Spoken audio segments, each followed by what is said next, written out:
IR협의 리서치센터에서 발간한 리포트를 기반으로 시총 5천억 원 미만의 기업에 대해 제대로 알아보는 시간입니다. 지금부터는 김경민 연구위원과 함께하겠습니다. 안녕하세요. 안녕하십니까.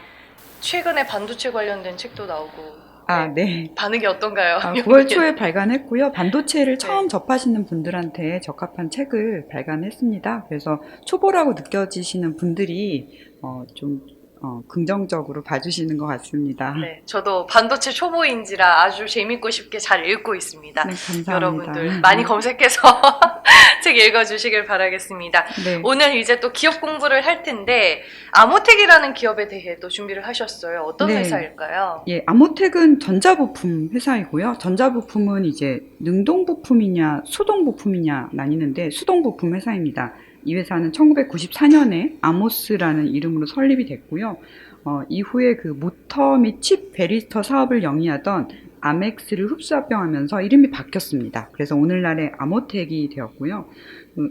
IPO한 지는 조금 오래됐어요. 2003년이니까 19년 전이죠. 그래서 그 당시의 주력 제품은 칩 바리스터나 아니면 에너지 절감형 BLDC 모터인데요. 이 제품들은 좀 이따가 어떤 제품인지 말씀드리겠습니다. 네, 이 전자부품 회사라고 이제 좀 개념을 정리해 볼 수 있을 텐데, 네, 맞습니다. 네, 어떤 제품을 공급하는지 자세하게 설명을 좀 해주시죠. 네, 제가 수동 부품 회사다라고 말씀드렸는데요. 주로 이제 이 회사가 만드는 것들은 세라믹 부품이나 아니면 안테나, 모터입니다. 그래서 제가 그 중에서 그 개인 투자자분들이 이해하기 어려울 것 같은 제품 딱 두 개만 말씀드릴게요. 우선 첫 번째는 칩 베리스터인데요. 이 칩 베리스터는 능동 소자가 아니라 수동 소자 일종입니다. 그리고 이 베리스터라는 단어 자체에 그 베리어블이라는 단어하고 그리고 레지스터라는 단어가 이제 합성이 되어 있는 그런 의미고요.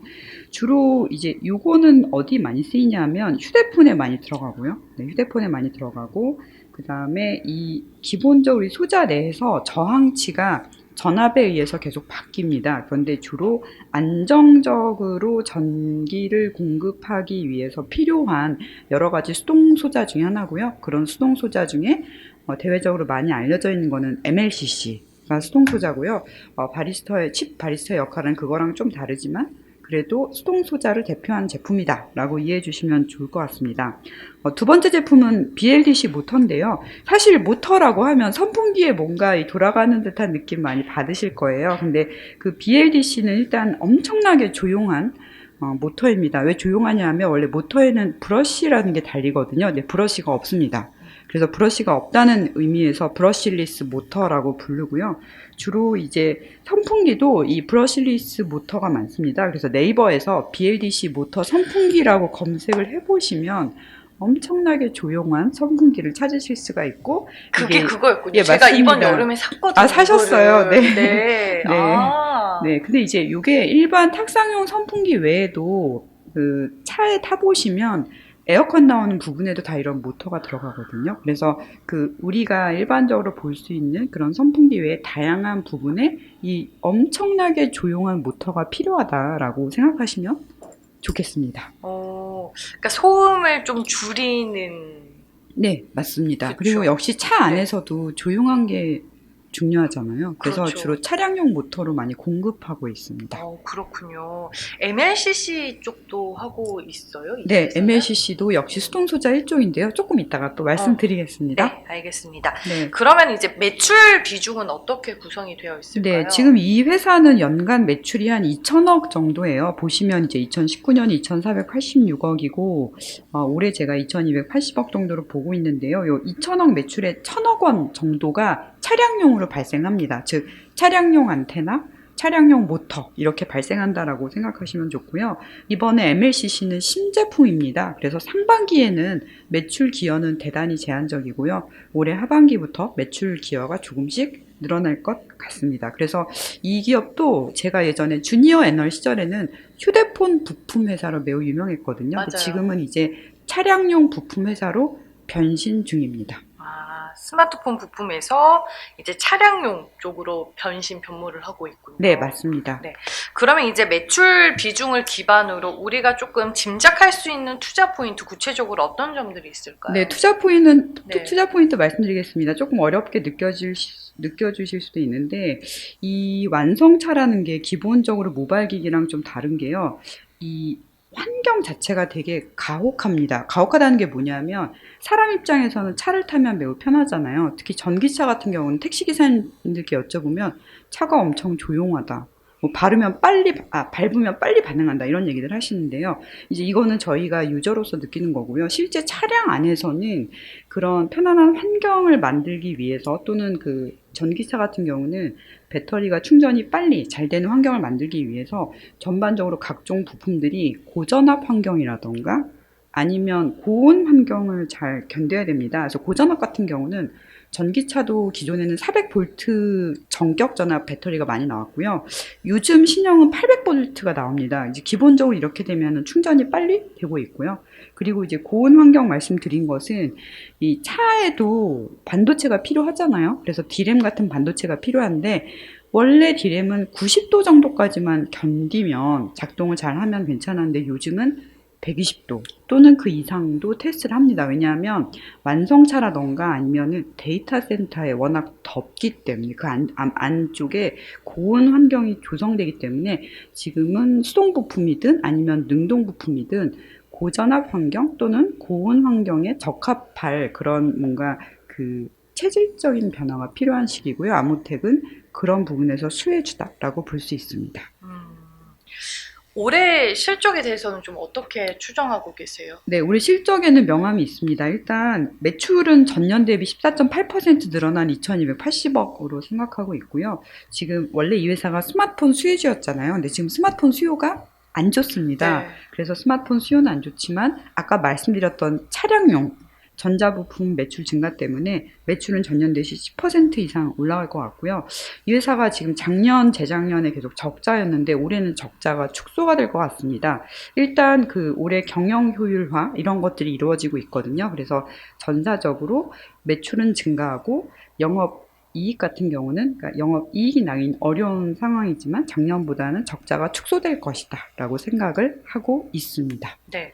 전방 산업인 스마트폰 시장은 비록 좀 위축기기는 하지만 차량용 전자부품이 또 수요가 증가하고 있기 때문에 그에 따른 수혜를 예상해 볼 수 있는 회사인 것 같습니다. 이를 기반으로 현재 밸류에이션 수준은 좀 어때요? 네. 일단 저희가 밸류에이션 하면 일단 PER, 퍼 밸류에이션 많이 말씀드리는데요. 제가 자료 쓰다 보니까 퍼 밸류에이션 말씀을 못 드리겠더라고요. 왜냐하면 이게 이익이 나야지만 저희가 PER 얘기할 수 있는데 아까 말씀드렸듯이 영업 손실 상태잖아요. 네. 그래서 보통 영업 손실이면 밑에 순이익단에서도 그냥 순손실이 나는 경우가 많거든요. 그래서 제가 순이익이나 아니면 EPS 계산 못 하다 보니까 지금은 PER 밸류에이션으로 높고 낮음을 말씀드리기는 어렵고요. 다만 내년도 추정 실적 기준으로 PER 밸류에이션을 좀 생각을 해보면 제가 자료 쓸 당시에는 16.1배였어요. 그래서 코스닥 지수가 12.3배이기 때문에 좀 더 높다라고 느껴질 수 있겠지만 아까 이제 아나운서님께서 말씀해 주신 것처럼 MLCC 쪽이 실적 턴어라운드의 키워드이기 때문에 이쪽 사업에서 실적 기여가 올라가면 PER 밸류에이션의 부담은 낮아질 것으로 생각하고 있습니다. 일단 저는 MLCC 매출을 2022년도에는 200억 그리고 내년도에는 700억 정도로 이렇게 지금 컨센서스는 돼 있는데 저는 좀 더 보수적으로 잡았어요. 그래서 저는 올해 200억이 아니라 150억 그리고 내년도에는 700억이 아니라 600억으로 매출을 잡았거든요. 그래서 만약에 저는 좀 보수적으로 봤지만 지금 현재 시장의 기대치만큼 MLCC 매출이 빨리 올라오면 그에 따라서 내년도에 실적 턴어라운드도 빨라지고 이익도 턴어라운드하고 그러면 PER 밸류에이션이 높아 보이긴 하지만 이 부담이 낮아질 수 있다라는 것을 말씀드리고 싶습니다. 네. 보수적으로 이제 김경민 연구위원은 좀 추정을 하고 계시지만 MLCC 실적 기여에 대한 기대감이 높은 상황이다라고 이해를 하시면 될 것 같습니다. 리스크 요인으로는 어떤 게 있을까요? 네, 이제 이 회사가 차량용 부품 회사로 변신하다 보니까 거시경제의 영향을 되게 많이 받는 것 같아요. 그래서 사실 지금 한국 같은 경우는 전기차를 다들 많이 사시지만 지난번에 코로나가 발발한 직후라던가 아니면 무역 분쟁 직후에는 전 세계적으로 완성차 출하가 굉장히 안 좋았던 거를 다 다 기억하실 거예요. 그래서 그전에 휴대폰 부품 회사로 이 회사가 존재했을 때보다는 지금은 거시경제 역할을 좀 더 많이 받고 있습니다. 다만 무조건 완성차가 나쁘면 이 회사도 나쁘다 그런 개념이 아니라 지금 많은 분들이 전기차를 구입하고 있고 전기차의 전격 전압이 그 배터리 전격 전압이 400V에서 800V로 더 올라가고 있고 그리고 전반적으로 휴대폰 대비 그 전자부품이 쓰이는 환경들이 고온 또는 고전압 환경으로 바뀌고 있기 때문에 이 회사 같은 경우는 PQC 중에 Q에 해당되는 제품의 출하량 이쪽 부분들이 계속 증가할 가능성이 높다라는 생각이 듭니다. 뭐 전기차도 전기차지만 요즘에 자율주행 쪽으로 또 가고 있는 추세이기 때문에 네. 그에 따른 환경 요인의 변화 수혜도 있겠네요. 네, 맞습니다. 그 최근에 상장한 기업들, 특히 상반기에 상장한 기업들도 자율주행 수혜주다라고 알려지면은 그 기관 투자자 수요 예측 결과가 대단히 좋았거든요. 그래서 예전에는 전통적으로 IT 수요는 저희가 스마트폰 수요 또는 PC 수요를 많이 봤었는데요. 지금은 전방 산업에서 수요를 이끄는 쪽은 전기차 또는 자율주행차 또는 매우 더운 데이터 센터 이런 쪽으로 생각해 주시면 좋을 것 같습니다. 네, 알겠습니다. 김경민 연구위원과 아모텍이라는 기업에 대해 제대로 알아봤습니다. 네, 이어서 김경민 연구위원과 다음 기업에 대해 알아보겠습니다. 삼양 패키징이라는 기업인데 네, 어떤 기업이죠? 네, 일단 반도체 회사 아닙니다. 제가 항상 반도체 회사만 말씀드렸는데요. 그래서 조금 의아하게 생각했었어요. 네, 저도 그래서 사실 새로운 업종에선 저도 초보나 마찬가지거든요. 그래서 자료 쓰는 때 좀 힘들긴 했지만 그래도 이제 재밌는 내용을 쓰려고 노력했고요. 네. 삼양 패키징은 원래 삼양사 안에 있었던 회사입니다. 그러다가 2014년도에 이 삼양사 내에서 용기 사업 부문, 재활용 사업 부문이 물적 분할을 했어요. 그래서 생겨난 회사고요. 원래 전통적으로 이 회사의 주력 사업은 페트병 패키징 사업입니다. 그래서 지금 이제 아나운서님도 그 앞에 삼다수 갖고 계신데 삼다수가 대표적으로 페트병 패키징된 그런 제품이다. 라고 생각하시면 좋고요. 이 회사가 이제 증시에서 관심받게 된 건 2019년입니다. 그래서 전통적인 페트병 패키징이 아니라 아셉틱이라는 패키징 때문에 관심을 받게 되었습니다. 오, 뭐 이름에도 드러났다시피 패키징이라고 하면은 언뜻 조금 이해는 되는데 지금 새로운 개념을 말씀해 주셨어요. 아셉틱.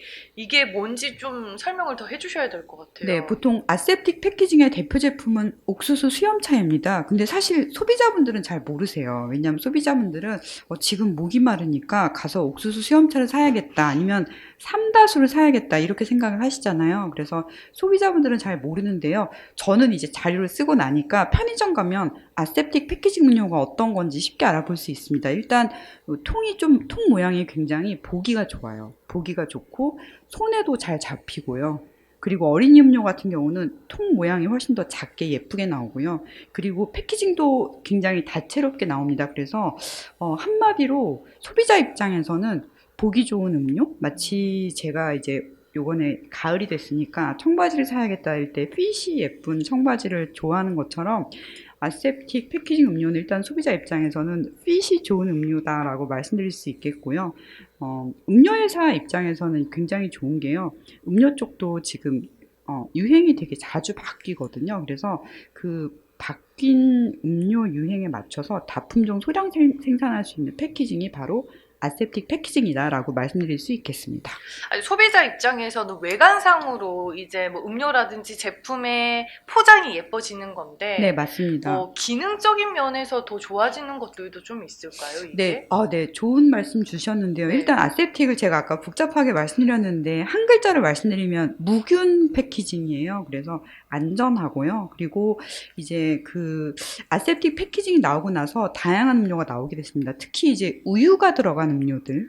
왜냐하면 우유는 사실 저희가 안전하게 먹으려면 고온으로 살균을 오랫동안 하면 좋은데 집에서 혹시 우유를 그냥 라면 물 끓이듯이 데워 보시면 정상적으로 끓는 게 아니라 유막이 생기잖아요. 맞아요. 그래서 음료라는 게 어떤 고온 환경에 계속 노출되면은 그 소비자들이 원하지 않는 어떤 그런 변화들이 생겨납니다. 그런데 아셉틱도 물론 고온 살균을 하긴 하지만 잠깐 합니다.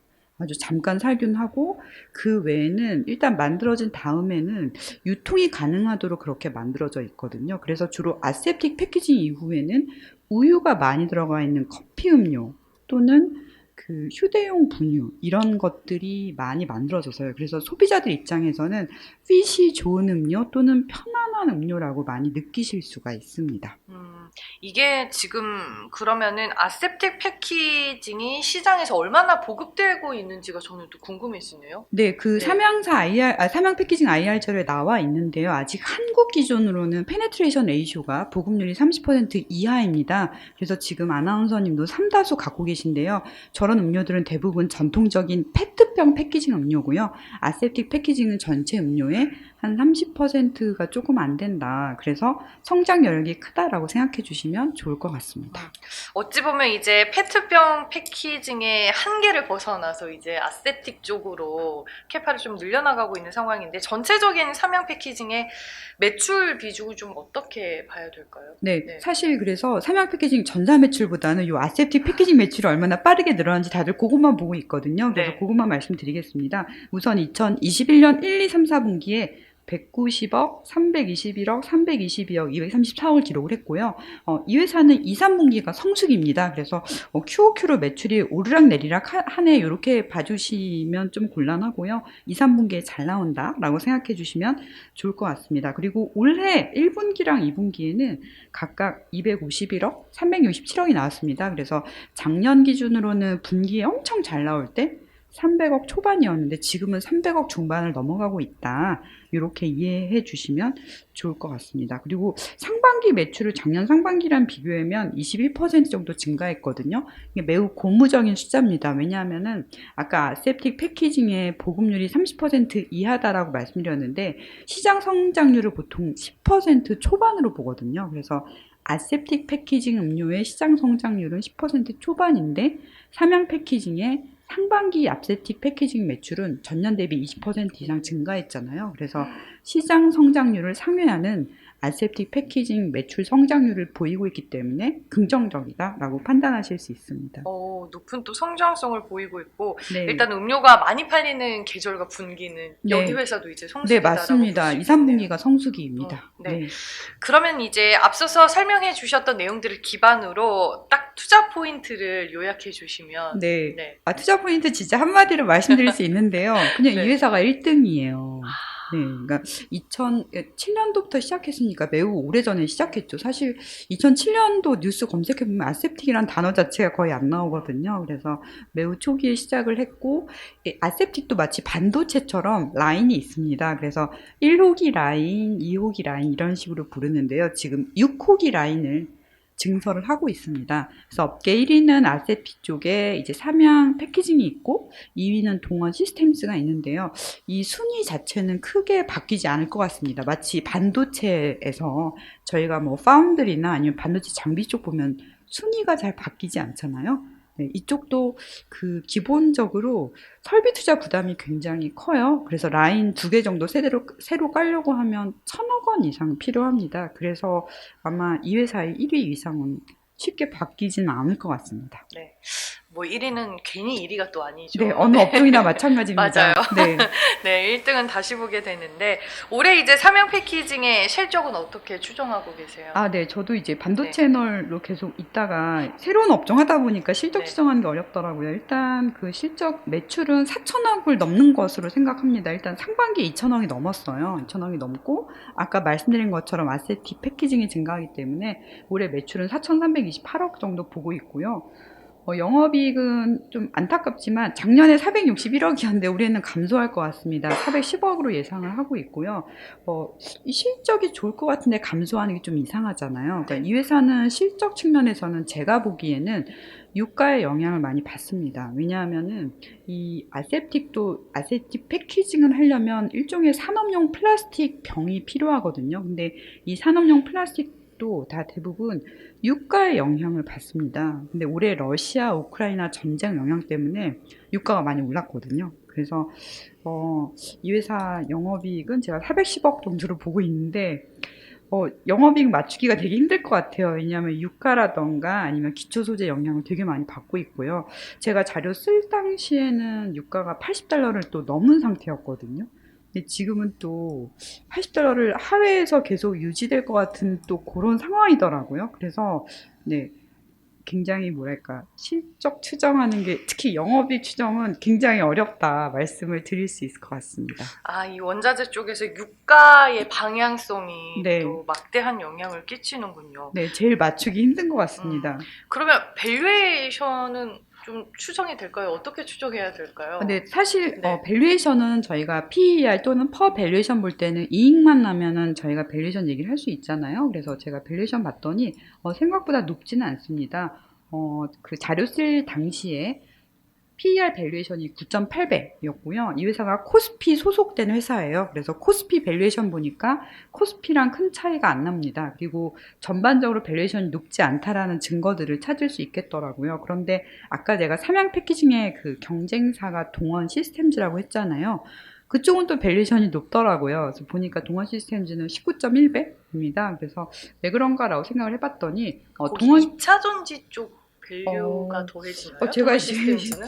동원 시스템즈가 이제 아세프틱 패키징 외에 다른 다양한 패키징이 있습니다. 그래서 이 회사가 이제 동원 산업 내에서 패키징 사업을 영위하다 보니까 철강하고 알루미늄 원재료를 이용한 다양한 패키징 사업을 하고 있어요. 네, 그리고 참치캔 패키징의 경우에는 그룹 내에 캡티브 고객사가 존재를 합니다. 근데 네. 아까 말씀드렸듯이 삼양 패키징은 특정 음료사를 위해서 하는 게 아니라 순수하게 마치 그 반도체의 TSMC처럼 제조만 하고 있거든요. 아마 그런 것들이 큰 차이를 보이는 게 아닌가라고 생각이 됩니다. 네.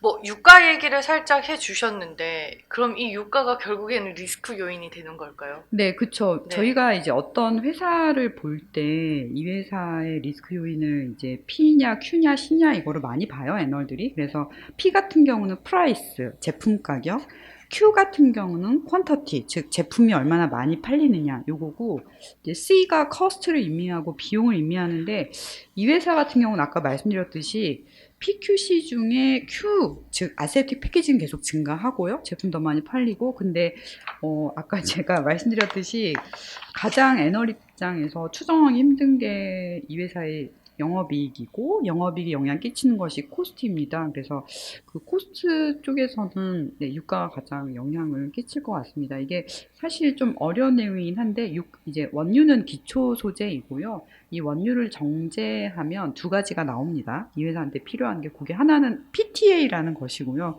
또 하나는 에틸렌 글리콜이라고 불리는 이지거든요. 그런데 그 PTA랑 이지가 서로 또 중합을 하면 이게 나중에 아세틱 패키징 재료로 나옵니다. 그래서 이거 저 이해하느라 너무 시간이 많이 걸리더라고요. 공부 그래서 많이 네, 하셨겠어요. 네, 외우실 필요는 음. 없고요. 그냥 요 최앞단에 유가가 가장 중요하다라는 말씀을 드리고 싶습니다. 그래서 지금 이제 유가 전망치가 조금씩 내려오고 있는 단계인데, 제 생각에는 $70, $60 이렇게 유가 전망치가 내려오면 삼양 패키징에 대해서 좀 더 적극적으로 네. 투자자로서 관심을 가져주시면 좋을 것 같습니다. 네. 유가에 연동이 되는 게 다소 부담스럽긴 하지만 역발상으로 또 유가가 하락할 때는 수혜주가 될 수 있다는 점 네. 여러분 기억하시길 바라겠고요. 김경민 연구위원이 삼양 패키징을 이라고 생각하는 뭐 구독자분들이 좀 많으실 것 같은데 또 새로운 업종에 있는 기업 공부를 열심히 하셨습니다. 아세팁 음료 패키징 국내 1위 기업인 삼양 패키징에 대해 알아봤습니다. 고맙습니다. 감사합니다.